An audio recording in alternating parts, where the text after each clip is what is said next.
Welcome everyone, and welcome to the third in our series of webinars looking at ensuring the reliability of measurements in response to the COVID-19 pandemic.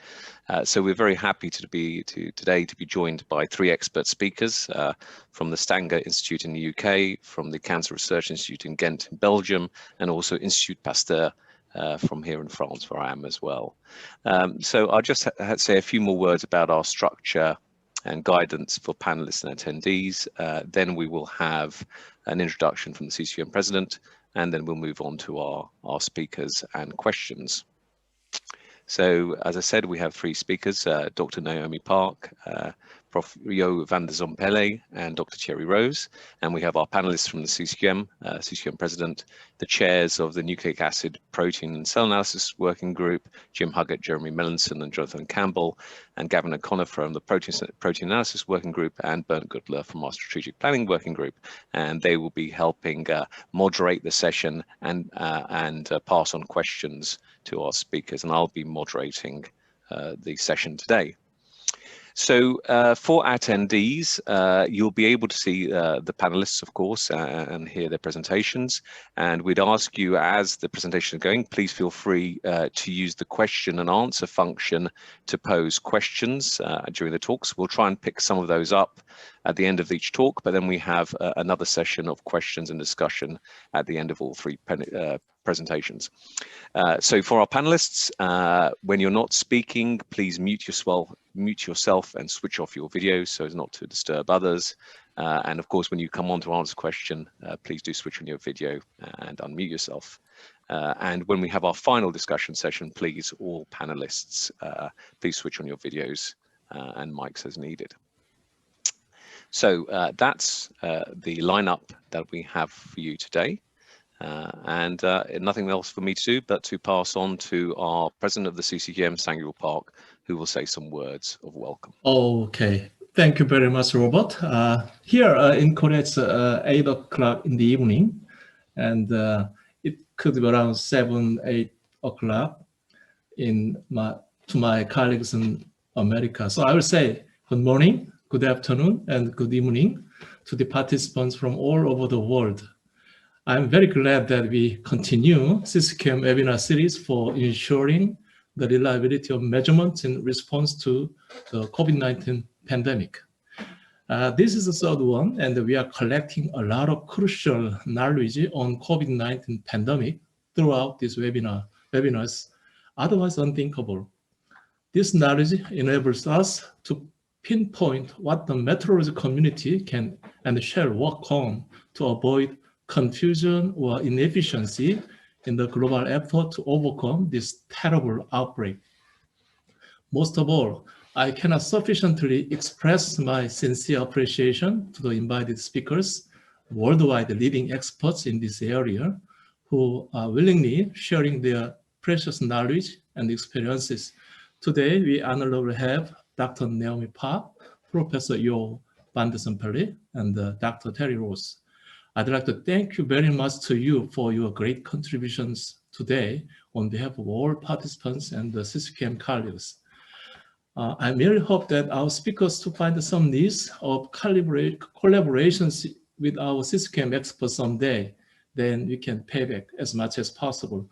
CCQM is a worldwide network covering all the disciplines in chemistry and biology. So there may be some possibility that you can interact with our experts to promote your work more than now.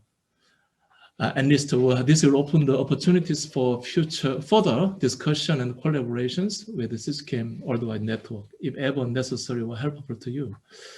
I also thank you very much to our colleagues in the organizing committee who are doing their best to find and invite great speakers to the webinar. I know this requires a lot of time and effort, and very thankful to that. I think they were very, very successful today, seeing the profiles of today's great speakers. Of course, Robert and his staff at BIPM is playing an essential role to organize these video conferences as always. Thank you very much for that again. And of course, I'm very thankful to all the passionate audiences for showing their interest in the CCQM's efforts to contribute to fighting the pandemic. As our knowledge increases rapidly with the aid of this webinar series, we'll be much better prepared for the current pandemic as well as for any future coming pandemics of the similar kinds.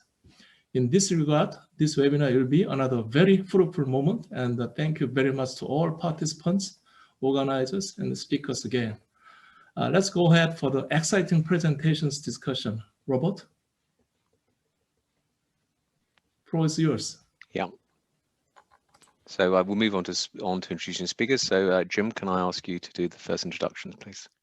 Certainly. Thank you very much. Good day, everybody. I would like to second our president's gratefulness and gratitude to our speakers. We have a fantastic lineup for you today.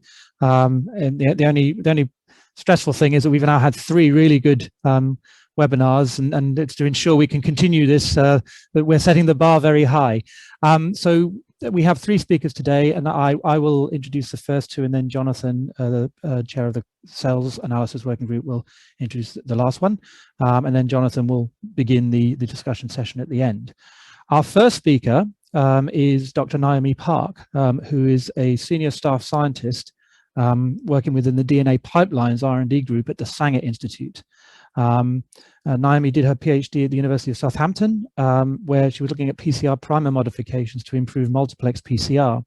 And it's this work she's continued to integrate this with sequencing solutions at the Sanger Institute. And has positioned Naomi very fortuitously to support the surveillance sequencing through the current pandemic of COVID-19. Now, just to point out, as some of you may know, that the UK has sequenced approximately 40% of all of the SARS-CoV-2 genomes that have been sequenced. And the Sanger did 60% of those. So that means a quarter of the globe sequencing of SARS-CoV-2 has come from the Sanger Institute and work that Naomi's been spearheading. So we are really, really lucky today, and so I'm really grateful. And so without any further ado, I hand over to Naomi and look forward to your presentation. Thank you very much. And thank you for inviting me to talk today. It's an absolute pleasure to join you. And I'm going to look forward to providing a snapshot of what it's been like over the last year setting up the UK surveillance process at the Sanger Institute.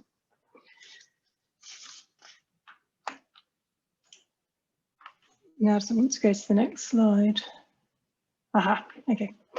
So, just to give an overview of what we're going to talk about today, just a brief overview of the Sanger Institute and COG UK and the sequencing efforts of SARS-CoV-2 within that consortium, and the aims of it, so what we're trying to achieve throughout this process, and actually the process that we set up at Sanger, a little bit of background about how that works, and then the controls that we've used during the setup and also now that we run the process, and reflections. I know Jim asked me to really focus on, if we knew a year ago what we do now, what sort of standard materials might have been helpful. So this is the Sanger Institute where I work. It's an aerial view of the campus, and it's really quite a beautiful part of the countryside of Cambridgeshire in the UK. We normally have 5 different programmes of work, all with the theme of studying genomic variation at scale. And as such, we have already really excellent infrastructure, including a purpose-built building dedicated to sequencing operations. So just over a year ago, when the pandemic really hit the UK and the entire campus closed, we were actually quite well set up to then be asked to turn our attention to how we might sequence SARS-CoV-2. And so all of the staff went home, all the laboratory, our normal laboratory work stopped. And we were asked, a small group of us, so my team, where I work in R&D for scientific operations, were asked to focus on rolling out a sequencing pipeline for SARS-CoV-2. And so that's what we did. We stayed here on our own with a brief together for how we would do this. And the reason we were being asked to do this was due to the formation of COG UK, or the COVID Genomics UK Consortium. And this was formed in early March by members of the pathogen genomics community. And the community wanted to contribute to the UK pandemic response by providing genome data, associated sequencing methods and analysis tools for that aim. And so the aim was that this information could be used to inform UK public health actions and policy decisions. So as you can see from this slide, over the course of this year, many members have joined and are providing sequencing capacity. But Sanger's role is slightly different in that it provides centralised surveillance sequencing from samples across the UK. So by this, I mean that Sanger receives Pillar 2 samples from the centralised diagnostic lighthouse laboratories. And so the RNA arrives to us already extracted, and this has been performed prior to the diagnostic PCR, and then we're sent the residual material, and this includes many negatives as well as the positives, alongside metadata, very basic metadata such as its viral load at CT. And other COG UK sites receive Pillar 1 samples, which might be from hospitals, diagnostic laboratories there. And frequently these samples often will require extraction as well. And in many ways, we've actually got it quite easy because we've got nice samples which have been extracted in a similar way. It's quite routine. We know how they're going to behave in our hands. However, hospitals understandably benefit perhaps from diagnostic testing solution that sample in, result out. But these can pose quite a problem for those needing to retrieve those. Those extracted samples, because they might have, for example, chemical inhibitors that inhibit enzymatic reactions and actually mean that they don't work very well in library preparation for sequencing at all. And also some of these methods are just endpoint assays, so we're not even provided with CT values. And we know very well that the higher CT values do not correlate very well with good sequencing success. But the overall single goal from the consortium is to generate consensus genome sequences reliably and, very importantly, as rapidly as is reasonably possible. And this is so that public health bodies can quickly act to outbreaks and, more recently, really monitor for variants of concern in order to address these as quickly as possible. So the diagnostic samples that we receive are sent to us on a daily basis. They're couriered directly from the lighthouse laboratories. And they're stored in large containers called reefers, which hold the samples at -20 degrees Celsius. But this didn't happen overnight, both the courier setup and these containers. In fact, nor did the numbers of confirmed positive cases right at the beginning of this process. They were actually quite hard to get hold of. So the very first hurdle in early March, when we'd just put together in about the space of a week how we might actually sequence these samples, was getting hold of them. But fortunately, several did come our way in vials, mixed vials such as this from the nearby Addenbrooke Hospital. So the first step is picking those positive samples from the lighthouse plates as they arrive now. So in this image, you'll see in about the centre, they come in deep well Kingfisher plates. And when the positive case rate is quite low, this might be as low as only one positive sample to pick from these plates to sort of pull together into a 96 plate full of positive samples. So this has developed a lot over the last year. So this is our latest automation setup. The cherry picking is LIMS driven, so that an on the fly pick list is generated. The retrieval of plates come through this sort of hotel, this carousel. Automated desealing of plates and resealing. So this has really helped the cherry picking process, which otherwise could be quite a bottleneck. And we also pick 4 positive controls and 4 negative controls, I should say, 1 into each 96 well plate, and then the 96 well complete plates, 4 of them are combined into 384 well plate. So this enters the sequencing process and we have 4 positive and 4 negatives that enter. So actually the sequencing methodology, this was being developed by various CogUK members all in early March at the same time as beginning to deliver the data. And this is very different to how our group would normally operate at Sanger, because we would normally carefully develop and validate a process before rolling out. But this is kind of put something together as quickly as possible and sort of optimize as we went. So the process from positive sample to sequencing, including the sequencing platform itself, has never been prescriptive within CogUK. There's lots of different methods in use, all with the same end goal of basically needing to reliably generate accurate consensus genomes for timely upload.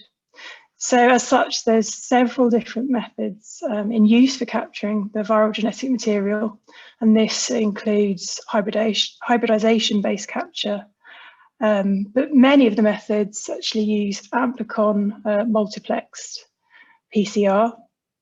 And this is because, really, thanks to the initial early release of the first genome from China, and then the rapid development and design of that multiplex PCR by the Arctic Network, and particularly Josh Quick, and then for releasing that tested protocol as early on as possible.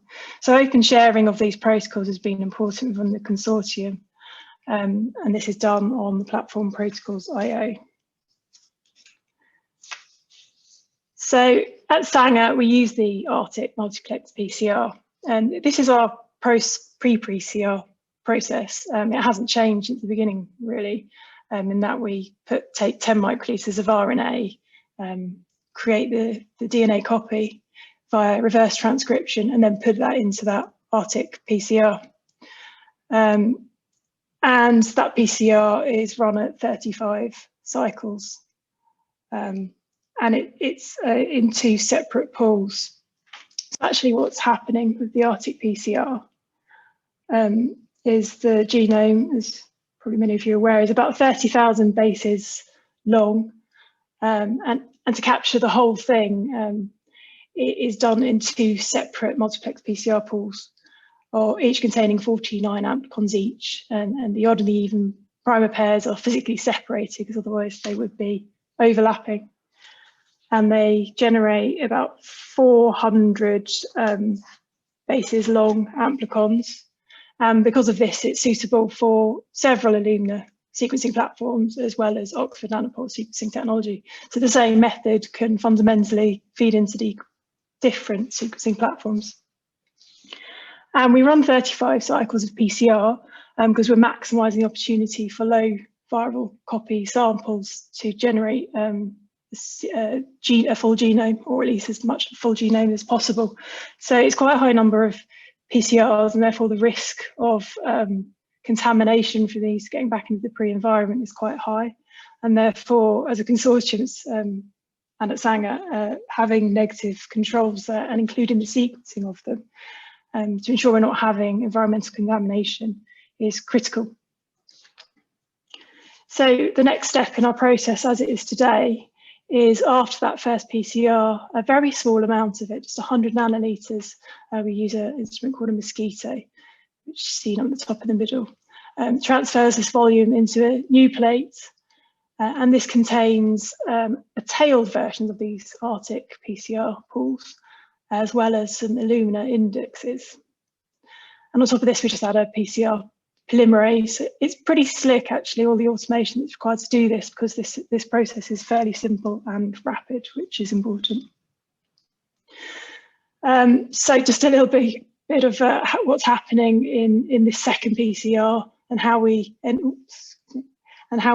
up with sequencing ready amplicons just from quite a simple PCR, is because those Arctic amplicons, we add a tailed version of these, and in the first 2 cycles, these basically add the tails on, which means then the reverse complement is available for the Illumina indexing probers to prime off, amplify further, and then that's basically it. We've got our libraries tagged, ready for pull together, 384 on a plate, cleaned up quantified, so the right amount is loaded onto the sequencer. So in terms of what the results give, actually, I've plotted the number of line reads that we get out versus the CT of the sample that went in. This is just an example from one run. And it shows here that for CT below 24, it gives fairly even number of line reads. So they're quite high. We definitely over-sequence on an over-sequence, so what we sequence on. And I've labelled it with the percentage of the genome that's covered, so we get near 100% genome coverage when the viral copy template is high. And then as it gets a bit, the CT number gets to 30, it starts to drop off slightly, but we still get a high amount of near all complete genomes. And then as the CT number increases further, it drops off, and it's far less likely that we'll get the data that we require. So because of the high number of samples that we've had available, and to maximise chances of success, we've been cherry picking just samples with a CT of 30 or below.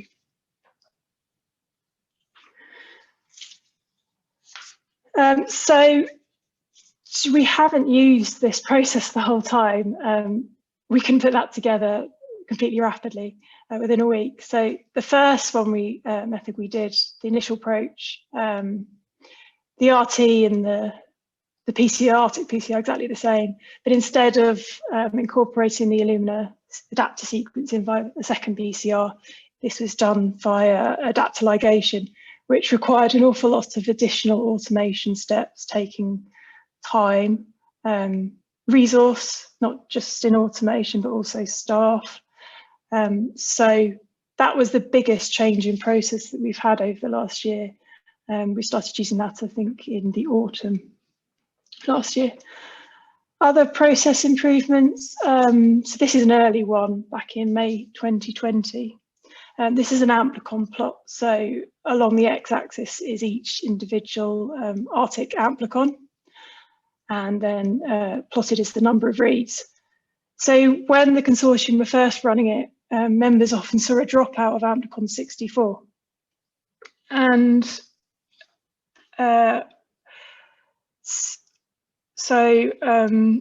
and the Arctic PCR protocols typically say use an annealing temperature in the PCR of 65 degrees. And it was interesting actually in not just working on our own at Sanger, but as part of the wider UK consortium. It's generally done on Slack. And so you've got this opportunity to really chat between different groups. And there was a conversation that came up with, do you see a dropout of 64? This was different sites. And frequently, most sites went, yes, we're having this problem as well. But one site didn't see this. And I've been thinking, well, is this biological? Is there something reason on the SARS-CoV-2 genome that we can't amplify this, something really in stopping it? But no, actually, it was all down to how well calibrated everyone's thermocyclers were. And ours are, I'd like to say, are very well calibrated and looked at regularly to check that. And we found that if we just lowered the annealing temperature to 63, it recovered this Amplicon. So this was a change that we could make very early on, and also share that knowledge further within the consortium and further afield. And this was, every process improvement has been validated on actual samples. We haven't used controls to do this. Another process improvement was trying to further balance the evenness of coverage over the different Amplicons.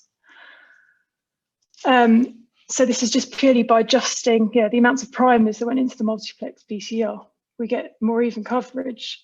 Why did we do this? Well, one of the reasons is because we already have experience for a different pipeline where we do this, so we certainly knew how to. And the other reason is, well, actually although we have really massive over sequencing, so we don't actually really need to get completely even coverage. However, if anything slightly negatively impacts the PCR, such as a variant in the priming site, then what could be a complete dropout because of that might be only a partial dropout with more even coverage. And so I think we're more likely that we're seeing more even genome. So talking of variants in priming sites, some of them variants are very frequent and will impact some samples and not others. And generally that's just part and parcel, and that's okay. They come and go. But more recently, with the variants of concern, obviously we do want to pick those up. We do want full genome coverage where possible. But certain ones, this is probably the worst that we've seen in that the variant first detected in South Africa, actually a deletion, which ends up in a mismatch in the 4-3' basis of the Arctic primer pair, number 74, the left primer. So it gives complete dropout. So this is where a multiplex PCR design can be a problem, in that when a variant might be in a priming site and we really want to be able to sequence that genome, it is a downside. So going on to controls, what positive controls do we use? First of all, nothing. They weren't even available, and we rapidly tried to source some. I think one of the first that came into our hands was Twist. There's now 17 different versions, but we still stick with one of the original ones because we're not actually looking at any variants in our control. We're just using it to make sure that we get nice even genome coverage as expected and nothing's happened in the lab. It's provided at quite a high concentration, and we have to dilute it down a lot to be a working concentration. And so even just in that process of diluting it, degradation can occur, particularly if you've got to freeze thaw it in between. So it's not a perfect positive control, but it is the one we currently use. But other CogUK sites don't necessarily use this, some do, some don't. I think some have a single sample control, an early sample with very low numbers of SNPs that they use, and they can just check that the positive control gives the SNPs that they expect to see. So one of the nice things about Twist is actually, because it's 5 kb constructs, there is breakpoints in some of the Arctic primers, the Arctic Amplicons, which means that we don't generate those. And so the profile of a Twist positive control is quite easy to spot. So it's nice. And also we actually use this as a negative control, because if we see reads in those missing amplicons, then we know there's been some contamination there. And so we actually, in that way, do use our positive as a negative. In terms of negatives, we use water. It's stipulated that it's absolutely essential that they must be sequenced. If for whatever reason a negative control isn't added, then we can't use the data. That needs to be present. And very early on, we decided to randomly locate it. Both the positive and the negative are now randomly located, and that's really helpful because we can detect any sample swaps. Obviously, with the genomes being very similar, we would otherwise be unable to do that. And we look to have 0 filtered reads in our negative control, but a very low number is acceptable. A plate would fail if it was over 1,000, which is actually still very low when we consider a typical sample would have over 1 million reads. However, it's not infallible. The absence of a negative control is not a negative control. And what I mean by that is, say if we had a negative control in D5, but actually it wasn't added for whatever reason, then the enzymatic components in the next steps would be twice as concentrated as they should be. And we know actually that too much of the cDNA going into the PCR inhibits it. So whereas it might look like lovely, we've got no reads in that, it's actually just because the reaction was inhibited and it hasn't acted as a good negative control. So for each NovaSeq run, each Illumina run, the data is automatically analysed and filtered for quality metrics. And we've got this Tableau dashboard that plots it in a 384 plate format, which really helps us to be able to spot any automation errors, patterns. So there's a column missing. So this is really helpful. And this view shows the percentage of genome coverage. So typically, because we're picking CT samples of 30 or below, we get good coverage across the plate. And we clearly look for our negatives, and these ones actually have 0 reads in each one. And those after they're filtered. Primer dimers do come through, but we can filter those out. So this picks up environmental contamination, which is PCR amplicons coming into the pre-PCR environment.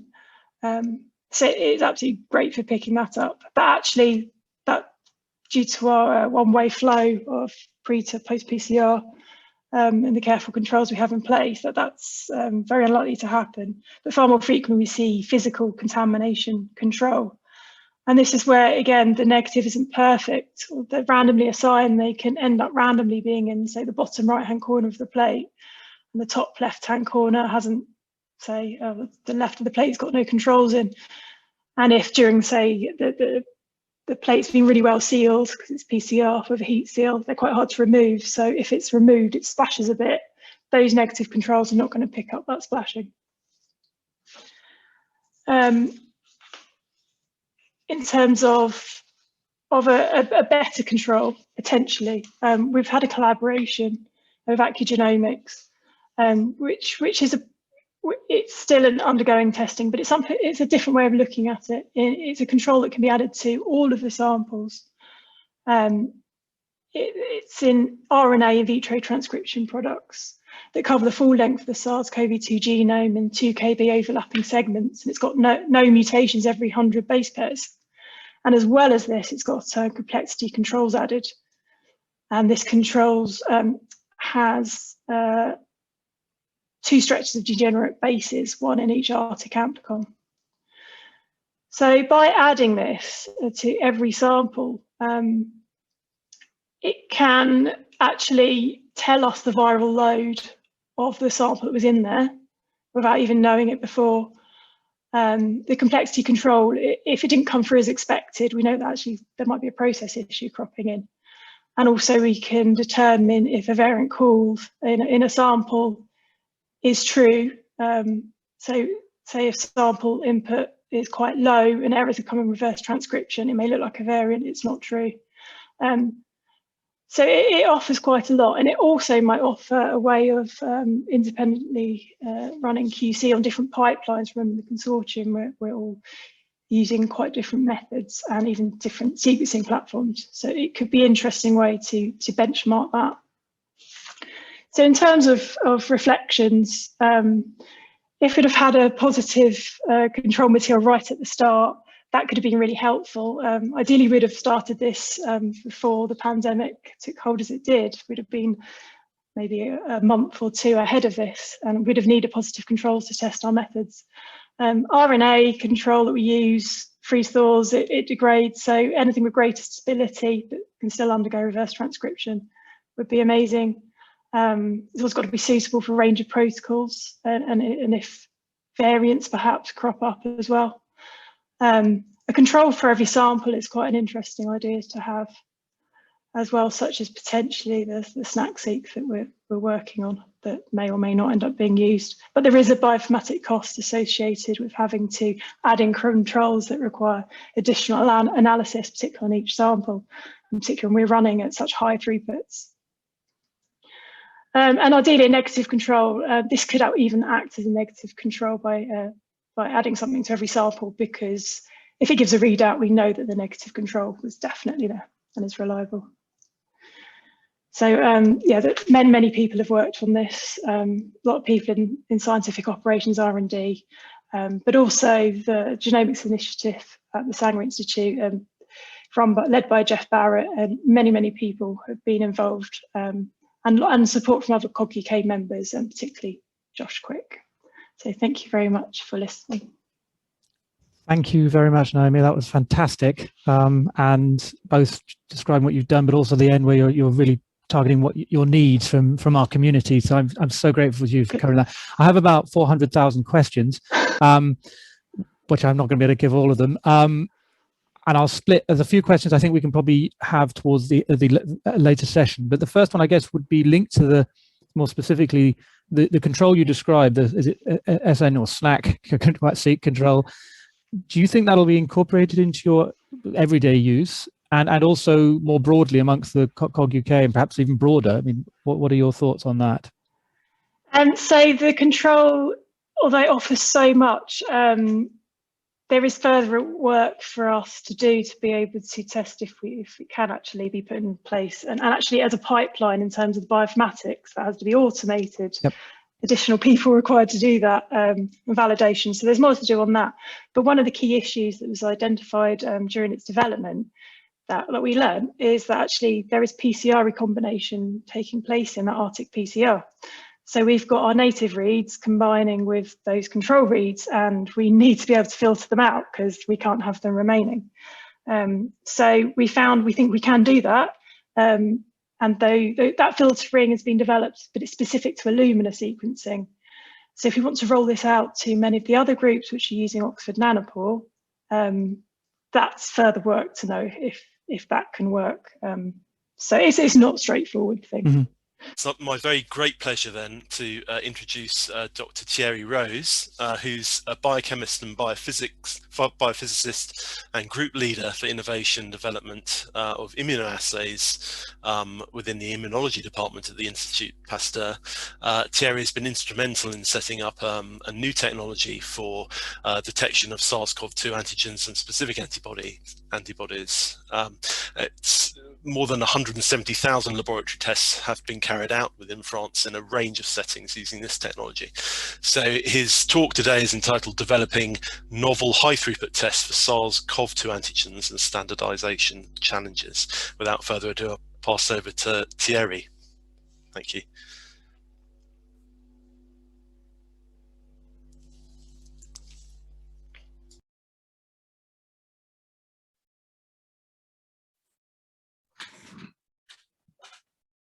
Can you see my screen? Is that okay? Everything's good. Yes. Okay. Thank you. Hello, everyone. And thank you for the organizer to give me the opportunity to share some results and some comment on standardization challenge. And also, actually, I have a lot of questions for the community.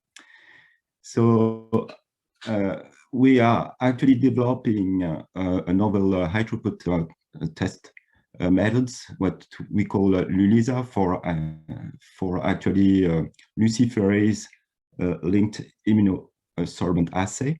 And this new method is actually to process high throughput or fast assay for antigen and antibody quantification. So actually, the method depends of what kind of question you are asking. So first, we were asked to follow a large number of people for epidemiologic purpose, especially at different populations. This is what I will show you in few minutes. And for to have an idea of who has been infected, so antibodies give you actually a snapshot of what's going on about 2 weeks before. To have a snapshot of who is infected right now, so we can assay virus, antigens, or RNA. But of course, for the government, the main thing is really to have a clear view of actually not only who is infected, but who is contagious, and also who is protected, to see actually if individuals are protected, if we can reach herd immunity. At last, we can ask actually who is sick. So there is a different kind of symptoms linked to the COVID-19. So actually, we develop a diagnostic test to get sensitive, accurate, robust, fast, either for high throughput or a point of need test. And of course, we look for test methods very cost effective for, of course, large numbers. So we process only test for epidemiologics or medical purpose, not for individual results. We don't give back the results to individuals. So first, I would like to share with you some of few points, some description of the methods. So actually, what we are doing is Sophie Goya in the lab is actually designing this construct here. This is actually the construct that we use for detecting the antibodies or later on antigens. So this protein chimera, this protein chimera is made of luciferase, that is an enzyme that actually, in the presence of a substrate, produce lights. And this luciferase is coming from a shrimp, deep sea shrimp. And this C-terminal domain is connected to the N-terminal domain, which is made of a VHH, so a variable domain from the IgG from Alpaca. So those Alpaca have some IgG with a single chain, and so this couple of domains is very powerful because actually it is very small. So you have a 15 kilodalton for the VHH, or a nanobody also we can call it, and a 19 kilodalton for the luciferase. And so we use this construction to detect IgG. So for the processing, actually, alpaca were inoculated with the constant fragment from the IgG, and so after, by screening the libraries using phage display, so we select the VHH with the highest affinity for the constant fragment of IgG. So after, it looked like an ELISA. At the bottom of the plate, actually, you put the protein. Here's the target, for example, the antigens from SARS-CoV-2, the nucleoprotein. And after, you have the serum, and if in the serum there is some IgG, so there is a binding of the IgG to the nucleoprotein. After, you had the construct with the VHH and the luciferase, and in the presence of substrate, here you produce light. And of course, the light is the number of photons detected depends on the concentration of IgG. So the great things of this is actually Sophie Goyer designed more than 60 mutants to get the highest activity, and a chemist, Yves Janin, design and synthesize more than 180 substrates. So we call it e-kerosene. And by their work, we were able to select the best couple, the best mutants, and the best substrate. So all this protein design and substrate screening was described in a chemical article. And the description of the methods first was designed for allergy, and actually we turned this methods for COVID-19. And so all the description for the first description for this ELISA was done for allergy, and the second one is described for technical description for COVID-19. So the good thing of this is because actually it's very the emission of photon is very effective, so it's possible to go very fast in the detection. So the full process is less than 10 minutes, and we are able to use with 384 plates, 384 well plates. We are able to process 2,300 tests per hour and per plate reader. So by using more plate reader, we can do faster. So far we have 2 plate readers, so it's about 5,000 tests per hour. So this is to show you how we define actually the sensitivity, the specificity. So here we test the methods with pre-pandemic serum.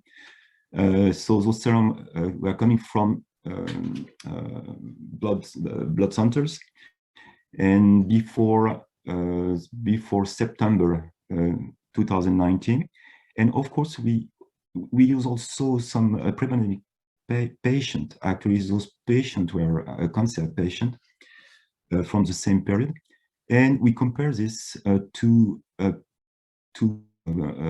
some patient coming from hospital suffering from very severe COVID. And we use those samples also for dilution to see what was actually the sensitivity of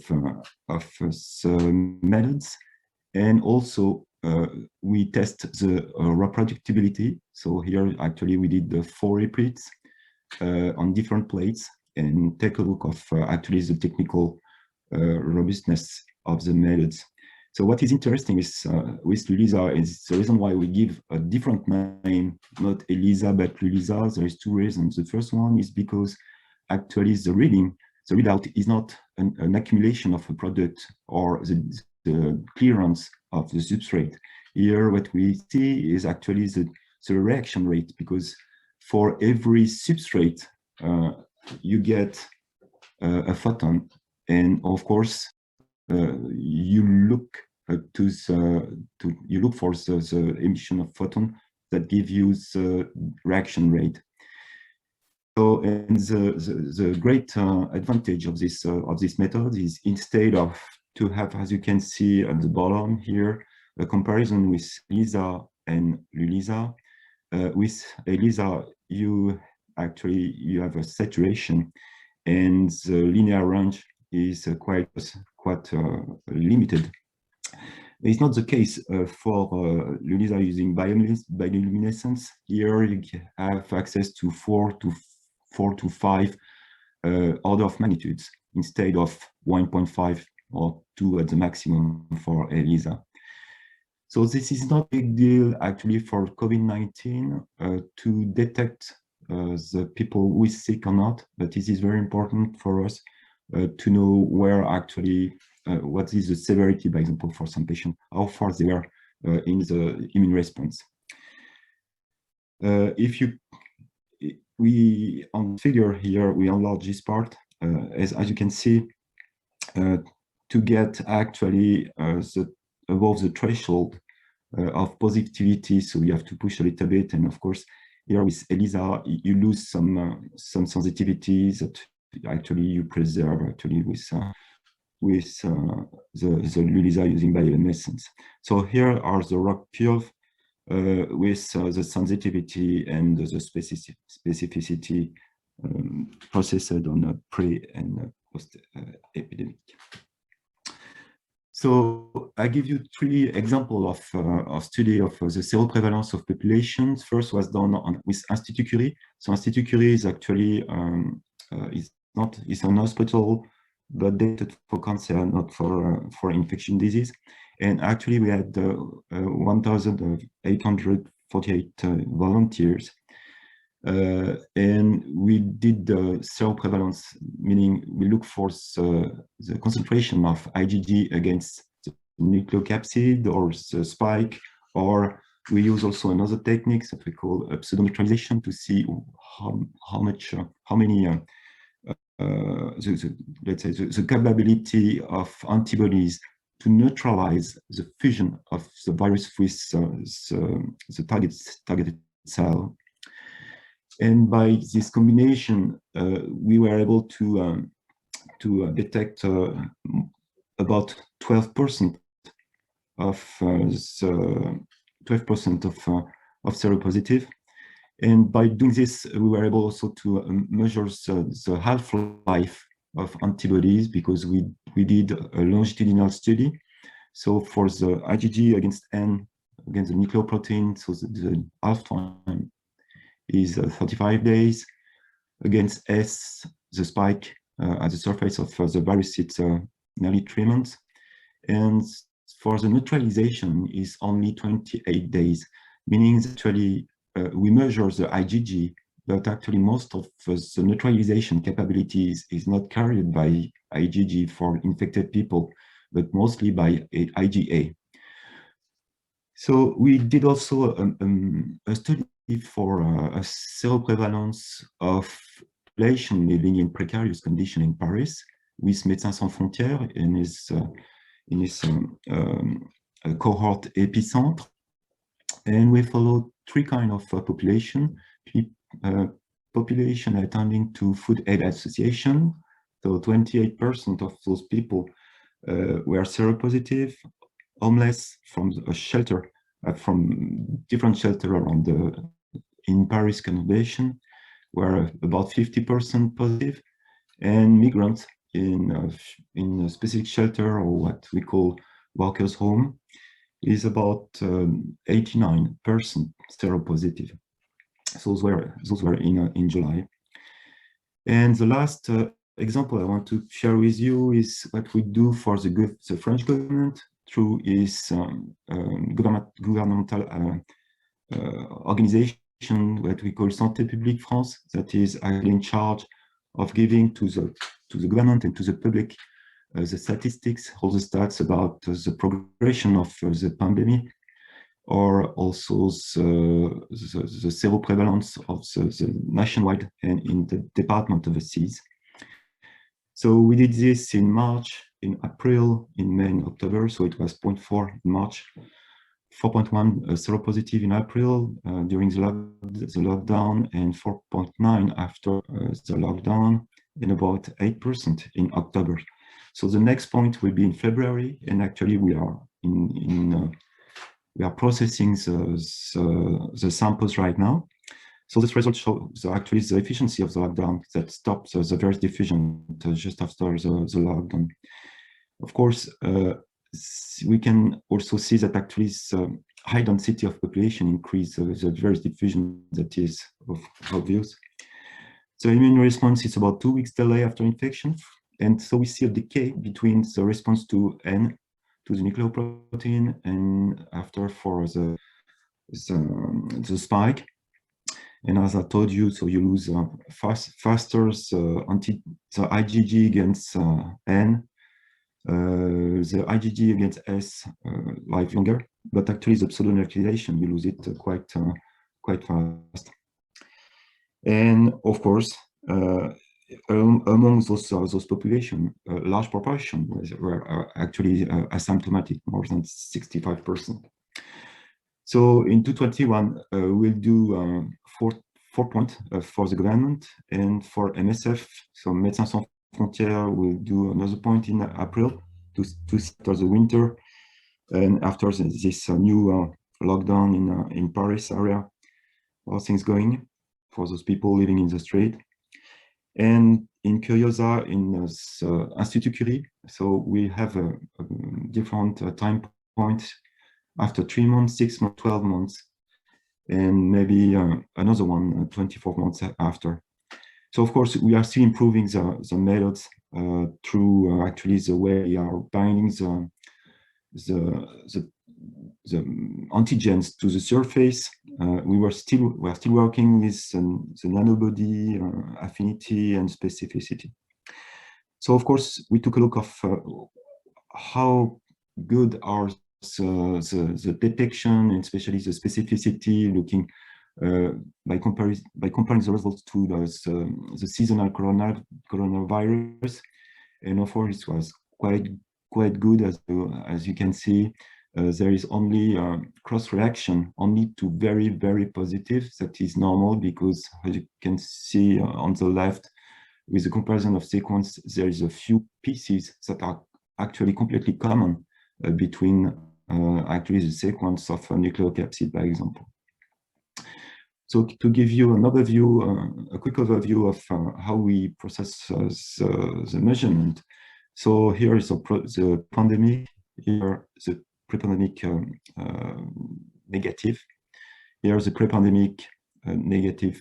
So those were actually patient for bump, here for patient, here positive patient, and here the people, the volunteer from Institut Curie.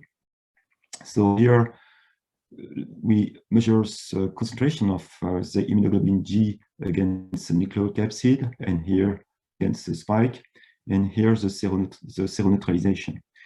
Here the representation shows the IgG against S versus IgG against N, and we close the point in red when there is actually pseudo-neutralization. So as you can see, this is how we select actually the thresholds. And here you have the pseudo-neutralization versus the IgG against N, IgG against S. And as you can see here, with 70% get actually IgG against N, S, and pseudo-neutralization among the seropositive, but not all. And it was also the same thing. So this was just to recall how we measure the half-life of IgG for the response against the different targets. And here I wanted to share also these results and this overview on the results on the Santé Publique France. So we have about 4,000 samples. And so we do in duplicate against N, against S, and in pseudoneutralization. And as you can see, of course, the results will depend how you cut actually the threshold. So it depends also who is asking for the results when it's government. So they show actually, they choose the threshold and a threshold more conservative, and actually what we think could be more appropriate to estimate the seroprevalence of the population. So here it was the pre-pandemic, here's the positive, and here in March, April, May, for against N, against S, and pseudoneutralization. And here only 48% of this population, that was of course less positive, are seropositive for the three tests against S, against N, and against the pseudoneutralization. So of course we did a study according to the region, the sex, the gender, the age, with the statistics choice of the samples, and all samples came from medical analysis lab. And so we did also some correlation with the mortality rates and of course infection hospitalization rate by age, depending to the level of seropositivity. So of course from this we were asked to develop not only to measure immunoglobulin but also the antigens. And so we developed two kind of tests, antigens with using a sandwich on like Lulisa standard test. But in this case, we use two nanobodies, one that is actually bound to the plate, and the other one is used for the detection. And so this is quite sensitive. We have a sensitivity of 10 picogram per ml. And we can have high throughput also capabilities with 2,300 tests per hour. We still keep the dynamic range between 4 and 5 hours, and the duration is a little bit shorter than for antibodies. It's about 30 minutes, and we do that in 384 well plate. And this is good for, of course, for the large number of samples, but this is not appropriate to make actually a point of need measurement, and especially by example in the airport, in schools, in university, or even in companies or in hospital. So we developed a completely new design, what we call antigenic Lulisa. So in this case, we don't use actually a plate, just can be a tube, whatever actually, because the detection is in liquid. So we have two VHH, and each of them are connected to the half of the luciferase. And actually the binding of the two VHH to the same target, you have by complementation, you recover the activity of luciferase, and so the number of photons give you the number of targets you have in solution. So of course here we lose some sensitivity, and we lose also a little bit of specificity. So we put the threshold higher. But here, by example, for positive, the detection is in 10 seconds in a tube. And for negative, to be sure it's negative, it's about 60 seconds. So this gives us the possibility when you are in a line, by example, in an airport. So we are starting to make some tests. So you can do about 30 tests per hour. So of course, for COVID, we can design some automate to test yourself. The problem is you cannot touch the automate by yourself. So far you need a person that actually touch the automat for you, but it's quite simple. And the level of detection, by example, for the full viral particle is about 1,000, and the dynamic range is, of course, lower than for the regular system with plate. It's about 3 or 4 logs.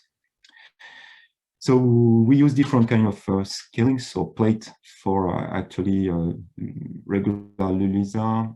We are developing a Lulisa stripe, but it's quite long. It's about 10 or 15 minutes. So we developed this for actually allergy, and we have now to differentiate. For example, we try to differentiate for variants. So it's not working properly yet, but actually what is working is to differentiate the infection by the COVID-19, the SARS-CoV-2, or the seasonal coronavirus. And for the Lulisa flash, so we just use a stick. Is actually at the hand there is a loop, and in the loop there is about 10 microliter of saliva, and you put this in a tube, and the reading is done in 10 seconds if it's positive, and it wait for 60 seconds to be sure it's negative. So it's something that actually we will try to develop to the point of need or point of care in doctor's office, pharmacy, or ambulatory medicine. There is also possibility to use it in emergency or surgery to use it very quickly. But of course, we want really to develop this for airport, and so people can be tested before to go to the undiagnosed. So what is actually the sensitivity of this? So this is coming from not our work, but from a work from Pollock and colleague from Boston. And here, actually, what they compare is actually the detection of nucleocapsid versus the time from serum onset. And here, the same thing with the PCR versus is here symptom onset. And as you can see, of course, we are not with the detection of the nucleotide this is in the swab, so you lose some of sensitivity, some of detection. As of course, it's even worse in saliva.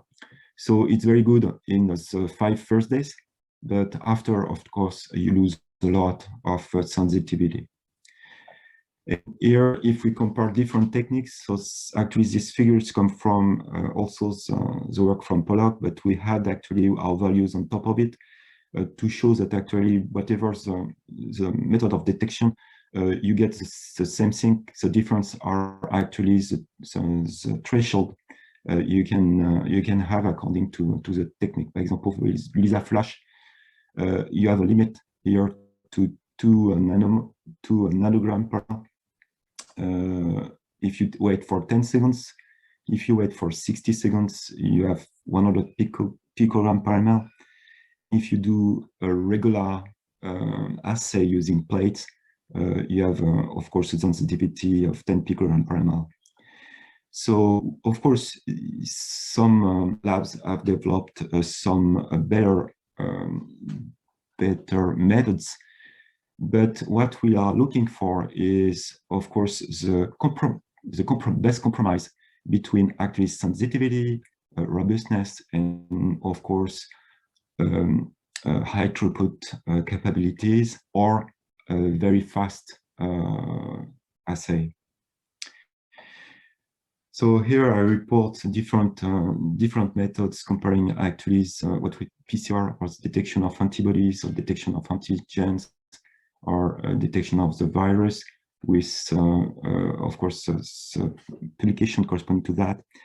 Just to say that actually we don't, as I said to the very beginning of my talk, you are not looking exactly to the same thing, because of course there is a problem of where you are looking the different things. So RNA in just in a nasal swab, or in a rhinopharyngeal swab, or in the blood. So of course you don't have the same window.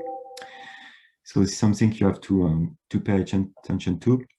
And so this is for opening the discussion. So for the standardization challenge, as you can, as we want to discuss, and I would like to make some comments. So for the calibration, so far for the measurement of antibodies, so we use recombinant monoclonal antibodies, but of course the problem is the occurrence of variant. So the idea is to use a dilution series of monoclonal antibody mix with a negative serum. So the idea is to use those monoclonal for the different variant, by example, but also from different part of recognition of the target. For units, so far we use a relative unit, for actually a technical unit in relative light unit, or optical density or same thing for the fluorescence, depending on if you are using ELISA or regular ELISA. We can do an extrapolated concentration value by using monoclonal, but I don't see really, and this is some more a question, because the problem is here it depends on the affinity of antibodies to the target. It depends, of course, of the samples, serum, saliva, swab swash, and also the kind of sample quality. So it's not the same thing if they are fresh, 4 degrees, -20, -80, because most of the time the problem is thawing when you thaw the samples, especially for the albumin. You can get some precipitation that actually carry on some antibodies, and it take in consideration the time from infection to or symptom onset when you do the measurement. For antigen, it's easier because, of course, you can use recombinant protein, so the recombinant nucleocapsid and spike, of course, if they have been produced in eukaryotic and more specifically human cells. So you can have real concentration values in molar or picogram per ml. So the problem is also the quality of the samples is not different, not the same thing if you centrifuge them a long time before or just before the assay, if they are fresh or frozen. And the last thing is really what kind of method should I use? It depends if you want actually individual results and to get the individual status, and if you are actually, if you need methods for use or of need, or as we are looking for also for population results for epidemiologic studies, what will is for infection exposure of the population and herd immunity. And so in this case, we need very high throughput methods whenever actually the sensitivity is not so good. So of course, for this work, a lot of people were involved in it. So actually, the Institute Pasteur developed what we call a task force COVID-19. So we are able to do a lot of tests, and of course we rely on the volunteers that give their blood for these studies. And of course, we were connected to different Médecins Sans Frontières and Santé Publique and Institut Curie. We provided these samples and help us also to make this work and the analysis. So I thank you very much for your attention, and I'm ready to reply to the question after all the presentation. Many thanks, Thierry. That was a really tremendous talk, and it's really shined us a bright spotlight onto the, various areas in this very difficult pandemic. We possibly have time for 1 or 2 questions before we go to Yo's talk. One from my side, I mean, presumably the increased sensitivity of this test means that it will overcome issues with swabbing, these sorts of pre-analytical problems that we have with testing, particularly for the lateral flow test. So have you really explored how much easier it is to get sample by swabbing, and how does it stand up in terms of a test against things like the lateral flow test? So actually, the problem with lateral flow test is actually we are not looking exactly to the same thing, because for ELISA, LISA, or all these plate assays, you rely actually on the affinity of the antibodies. By example, when you do seroprevalence, so you detect antibodies, and actually you need some very high affinity antibodies to make the detection. And with lateral flow, is not the same thing. With lateral flow, actually, the affinity is not so much important. What is important is actually the concentration. And so this is why actually with lateral flow, you cannot get really a quantitative results, but more likely qualitative results. But when we do a comparison, just to see if you are just above the threshold, actually for most of those tests, you are between 87 to 95, 96% as was shown just before. Here for so for the lateral flow, and here for regular ELISA or LISA. So the problem with, of course, lateral flow are quite long to get a result, so 15 minutes. So of course it's useful in centers, but it's not useful for actually for schools or for lines in the airport. But so far, this is what we have, and this is what is widely available to the market. Depending to the country, in France, actually is not authorized to use this, by example, by yourself. The auto tests are not allowed. Yeah, so the other thing I can say is, by example, for the lateral flow, you can have an assay on IgG, IgA, and IgM on the same test. By example, for LISA, so far the IgM assay were not very good, because IgM has not a very high affinity for proteins. So with lateral flow, it's okay. But actually, when you bind the IgM at the bottom of the plate, when you do a lot of washing to get rid of the background, you lose the IgM, so it's not good. IgA, it's okay. Great, thanks, Terry. I think we should move on in the interest of time. Yeah.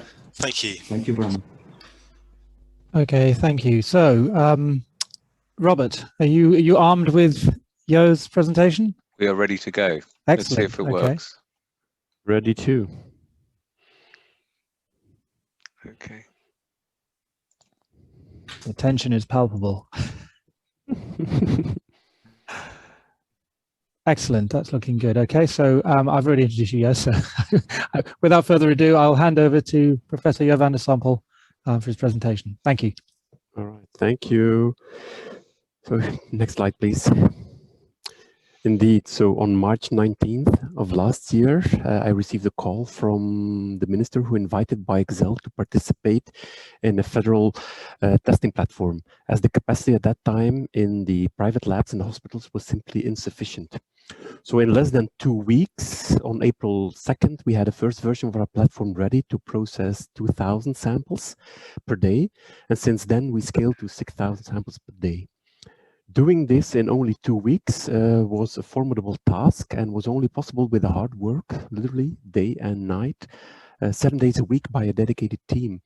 And of course, that was also only possible because BioXL had extensive Qpcr experience in test development and clinical trials. Next slide, please.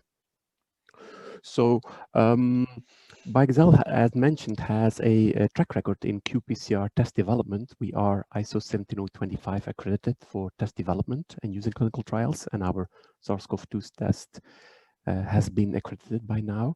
The company was founded on a revolutionary method for Qpcr normalization, as already mentioned by Jim. Thank you for that. A few of the employees or founders co-authored the MIKE or the DMIKE guidelines for design, execution, analysis, and reporting of Qpcr and digital PCR studies. And we have in the last decade actually wet lab validated more than 100,000 different Qpcr assays for human, mouse, and rat. And we're also part of the coronavirus standards working group. Next slide, please. Yes. So the SARS-CoV-2 RT-qPCR test workflow is probably very familiar to many of you. And it starts with a patient sample. It can be a swab or saliva, then a transfer into an 96 well plate, RNA extraction, RT-qPCR, data analysis, and authorization, and finally report the result back. BioXL was only responsible for the pink bullet points. Next slide, please. So, next, please, because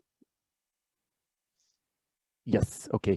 So in the midst of worldwide supply chain issues of reagents and instruments, we set up a scalable platform in less than 2 weeks, adhering to a set of unique design principles. First of all, we wanted our platform to be flexible and modular, such that different components from different suppliers could work together, each optimized for the specific part of the workflow. Modules can be interchanged, and we use automation only where it could make a difference. The platform had to be high throughput with the aim of at least 6,000 a day, as mentioned, and smart scalable. This means that we introduce simply more units of a given module or more instruments in a given module, as I will show you later. In terms of business continuity, we had established a strategic stock, standing orders, drop shipments, and validated alternative suppliers. So we really needed a dedicated procurement officer to manage all that. We also wanted our platform to be autonomous, so no black box commercial solution, of which most of them are either relatively slow or generally faced worldwide shortages for instruments and consumables. And finally, our platform had to be high quality by default, but flexible and built for constant innovation and improvements throughout the workflow. So next slide, please. So our platform as it is today consists of 16 instruments to process 6,000 samples a day. And for further scaling, we don't need to linearly increase each instrument. For instance, for Qpcr setup, a robot can handle many more samples as we actually well, as is. For Qpcr, we have not used the stacking module, and we could. So we simply run one plate on one 384 well plate on one particular instrument. And this is what we call modular, that where we introduce more instruments where the next bottleneck is created, because there is a bottleneck always. Next slide, please. So really the most challenging step in increasing throughput and upscaling is this simple, stupid step of transferring the patient sample to an 96 well plate to increase, so for downstream high throughput processing. Not only is this a very time-consuming process, but it also concerns safety problems. The inside and the outside of the tube may be contaminated with active virus, posing a certain biosafety risk for the operators, and therefore everything is processed in so-called biosafety cabinets.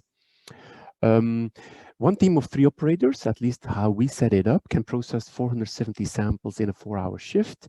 And processing means really the transfer of an aliquot of the swab transport medium into a deep well plate, followed by the addition of the lysis buffer, which is the first step of the RNA extraction. And this inactivates the virus and makes it safe to continue with a 96 well plate outside the cabinet.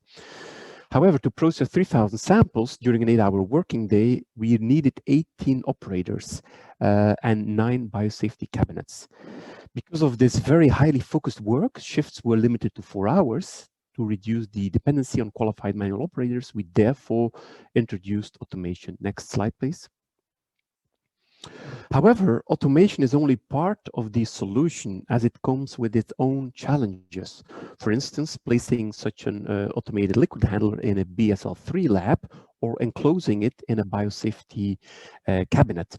At BioXL, we didn't have a BSL-3 lab nor such a cabinet, and the waiting times were, or the lead times to get such one was weeks at a time. So we looked for an alternative solution, and that is to inactivate the virus prior to handling it on our liquid handler. Heat inactivation is an often applied method, but the efficacy really depends on the viral transport medium that is used.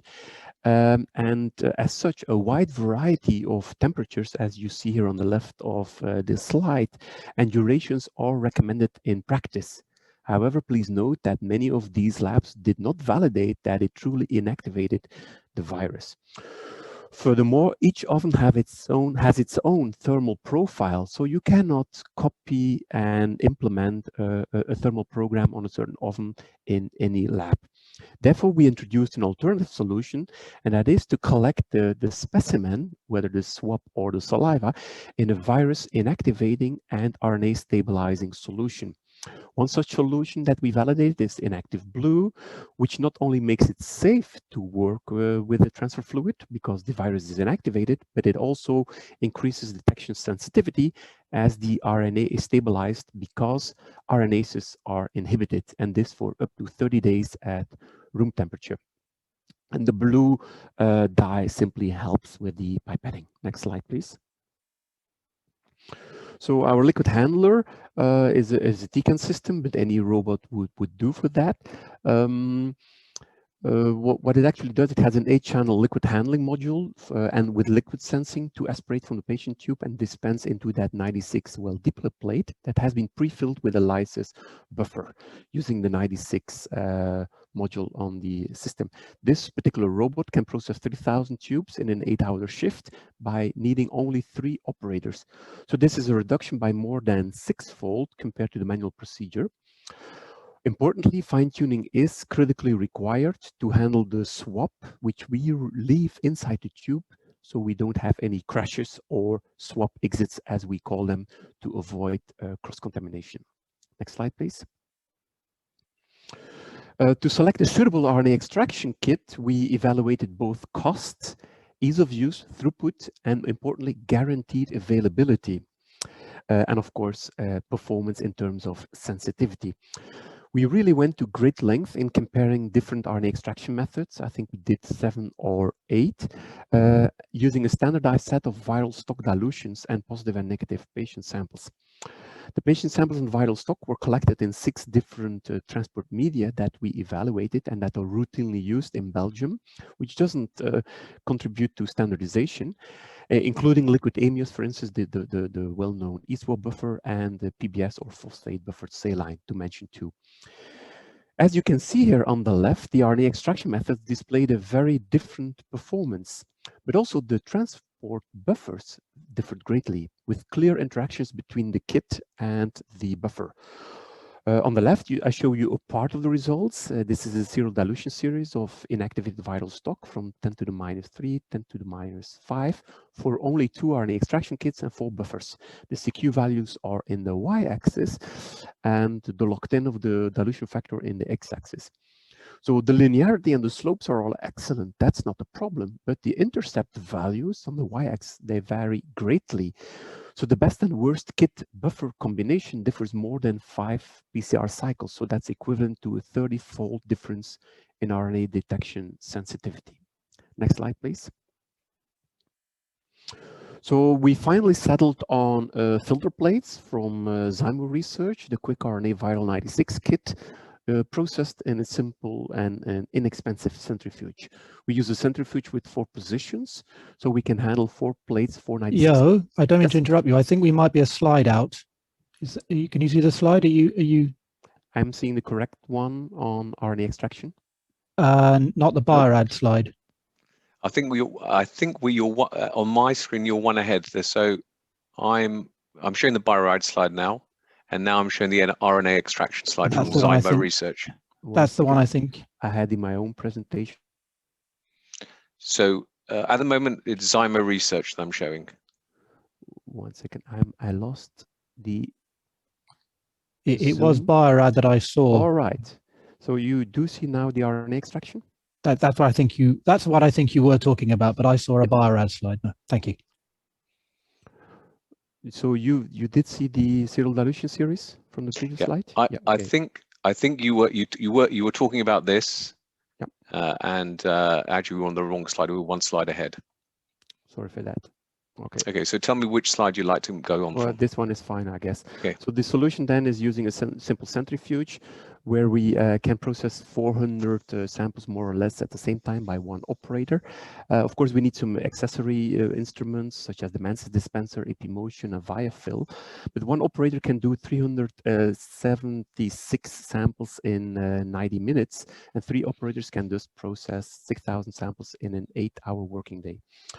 Of note, other automated or semi-automated solutions either require much higher investment or do not reach the same throughput.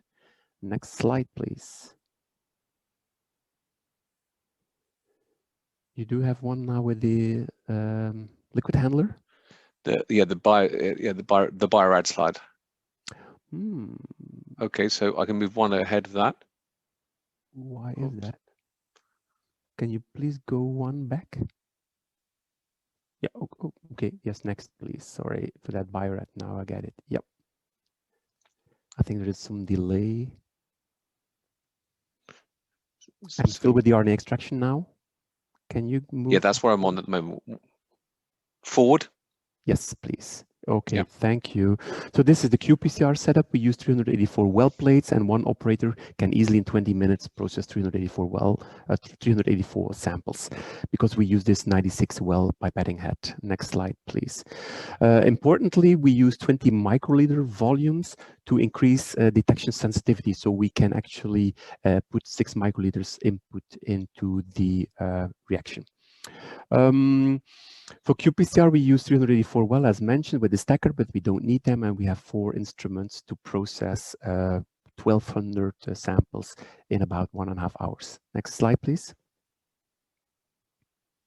Okay. Sorry, to assess the precision of our liquid handlers in combination with the real-time PCR instrument, we run so-called plate homogeneity plates, as you see a result here. So we dispense sample in reagents like we do in routine testing, but the sample is always the same control sample. We use twist RNA for that, so results should be identical. The resulting Qpcr data is exported and imported into a freely available web application that we developed that is for everyone to use. You see the URL here. And this allows you to do a functional test of the precision, the uniformity of your total workflow. So on the right side, you see this extreme tight clustering of the amplification curves. And on the heat map view on the left, you see the difference in CQ. And please note the color scale, it's 0.1 cycle. So there is extremely high precision. Next slide, please. Cross-contamination has been discussed before by previous speakers, and it's a genuine problem considering SARS-CoV-2, where you have this massive difference in viral load from almost 1 copy up to 1 billion copies. So we really want to make sure that our entire workflow was pretty well controlled in terms of avoiding cross-contamination, which is quite an achievement in a high throughput fashion, considering you work with these highly concentrated viral or patient samples. So to assess that no aerosols or splashes are introduced during the workflow, we developed and routinely does that cross-contamination check experiment. So replicates of a highly concentrated sample of about 20 million copies, a CQ of around 20, were positioned in a checkerboard pattern whereby each well was surrounded by 8 water wells without template molecules. So the RT-qPCR readout then must confirm the absence of cross-contamination induced during the workflow. Next slide, please. Okay, so data analysis is obviously a huge challenge in a high throughput lab. And you can imagine that if you have to look at 6,000 curves on a single day and interpret them for diagnostic accuracy, you really need support. So we use the FastFinder software from Genentech, a Belgian company that allows automated data transfer from the instrument to the cloud and uniform interpretation. I think that's key, uniform interpretation, so no human subjective interpretation of the curves. And there is a little bit of artificial intelligence built into that. Importantly, it has numerous checks. So if you have the controls on your plate, the software will look at the controls and will automatically flag any alerts. So it looks at positive and negative controls, but it also looks at the value of the internal control to check for potential inhibition. It does also do trend analysis over time and neighborhood analysis. If there is a high positive signal, it will look in the neighborhood if there are any potential cross-contamination signals present or not. So the data analysis occurs at two levels. There is an interpretation level by one operator and then an authorization level by a second operator. It allows coupling with our LIMS system and the system of the clinical laboratory with whom we collaborate. Next slide, please. So quality assurance is of course very important for diagnostic platform. So our platform is approved by Cienciano, which is the Federal Institute for Public Health in Belgium, and the Federal Agency for Medicines and Health Products. As mentioned before, the test and the lab is ISO 17025 accredited, and we participated in several European quality assessment schemes such as QCMD and Instant.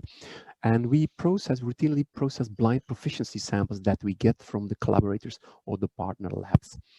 Importantly, we have controls in each experiment. So we have a spike-in control in each sample that serves as an internal control.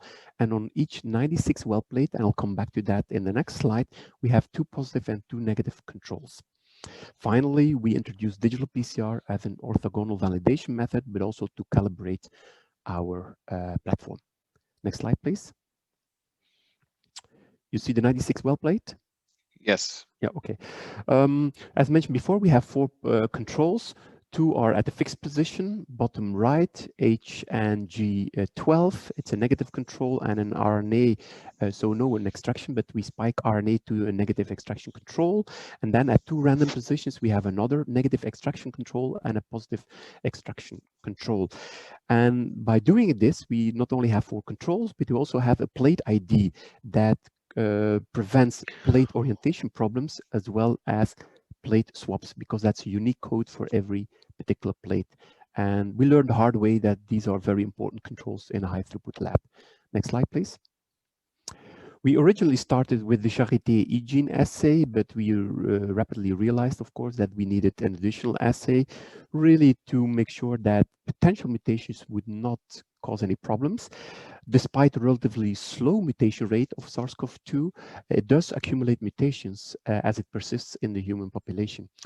So it is very important to assess the specificity, the selectivity of the assay across all the different known variants. So we routinely do that every 2 weeks. We look into public databases, and this is the latest information from one of the databases that I display here, where I show you that the e-gene has a 98.8% detection coverage, the N2 gene about the same, but by combining them, and we use them in the same color, because for us it's no value to know the difference between E and N genes, so both are in the same fluorescent channel, we have a 99.99 detection, 99.98, excuse me for the typo here, detection coverage.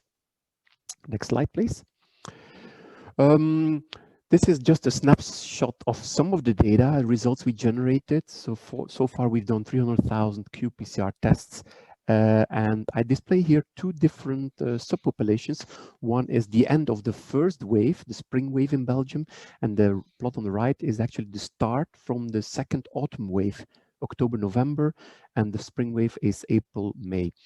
This is the histogram bar chart of the positive cases, so each time about 4,000 or 5,000 cases, but you clearly see large differences in the viral load distribution.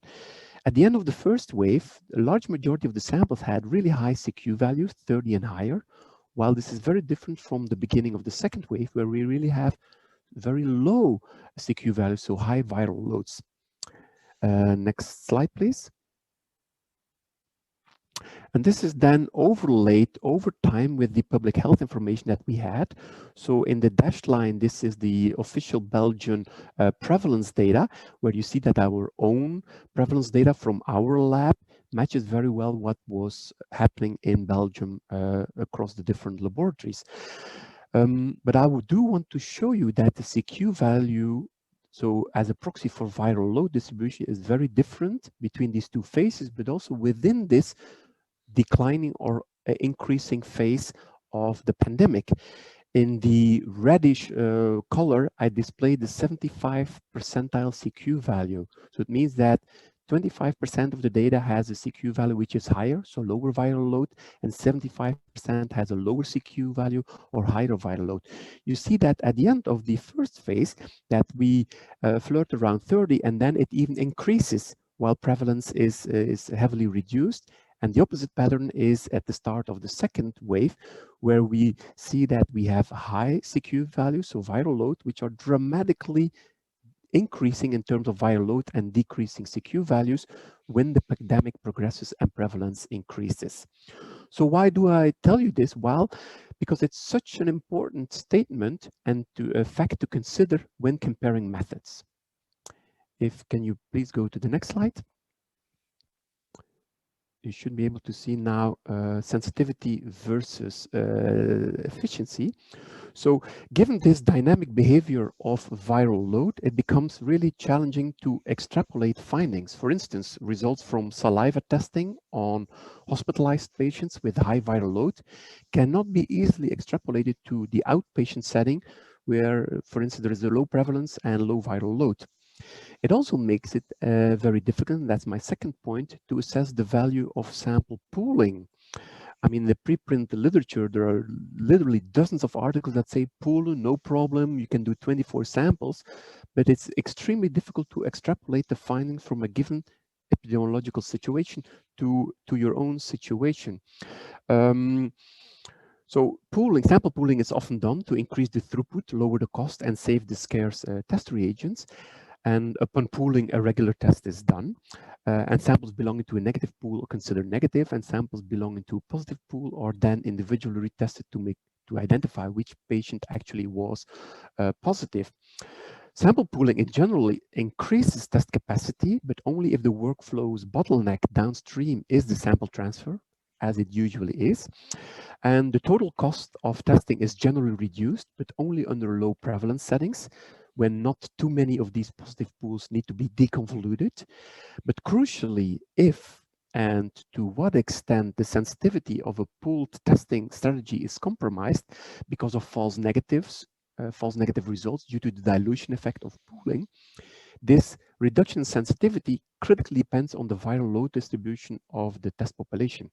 And here you can see the impact of different pooling strategies from one-dimensional, let's say 4 samples pooled, that's top left, down to 2-dimensional pooling, 16 by 24 at the bottom right. And we've modeled this, well, not modeled, we calculated the impact on efficiency. That's what you gain in terms of cost reduction and throughput versus sensitivity, what you lose, the false and negatives in terms of dilution. And each dot is a week, and you see different color code for viral load distribution, and the size of the dot is actually the prevalence. And it clearly shows that from week to week, the impact pooling has on your efficiency and your sensitivity. So you really want to make sure that the strategy you choose or the method you develop that may have been validated in literature also applies to your setting.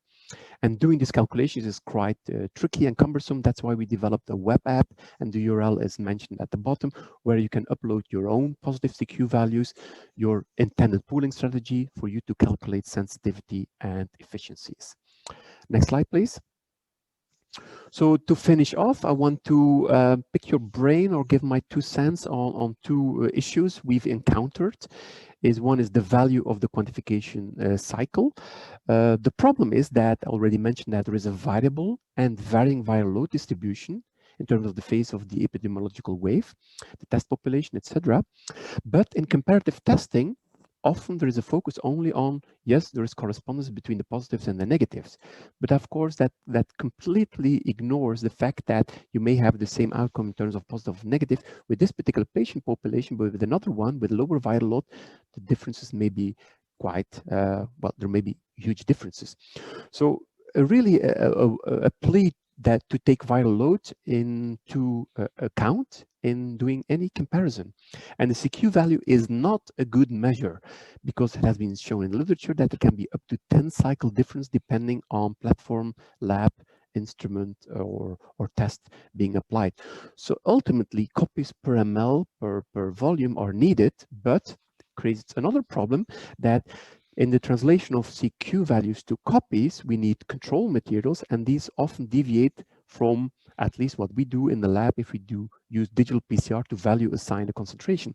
And we've seen this for Asuragens materials, for twist materials. And if you go to the next slide, please, this is one example for Asuragen, where we repeatedly measured using the E gene and the N gene in 3 different aliquots that we only detect 22 to 25% of the expected concentration. Of course, if we use that material to determine LOD or start comparing data, but another lab uses other reference or control materials, it really creates a lot of confusion and simply prevents accurate comparison among tests, among labs. Next slide, please. And finally, some of my reflections on the limit of detection. I truly believe that there is too much focus on sensitivity. For those of you that are not aware of this, infectious individuals likely have viral loads in the range of 100,000 to 1 million copies per ml. So why bother about this final last copy to detect if it's probably not really meaningful in terms of identifying the patient that we should isolate and prevent further spreading? And also, we've seen numerous occasions where people claim to have a superior PCR test LOD, but that's not really meaningful. It's not too difficult to have a PCR test assay that can detect less than 10 copies per reaction. This is just one of our examples where you see 6 copies, 3 copies, 1 copy. This is really as expected. So our LOD is somewhere between 3 and 6 copies, but that's irrelevant because you really need to assess, the next slide please, the total workflow LOD. And this is involving many more parameters such as the sample matrix, saliva versus swab, for instance, input volume, eluate volume, the extraction kit and the inherent efficiency, the input volume of RNA into the RT-qPCR, the reverse transcription efficiency, and finally the PCR assay.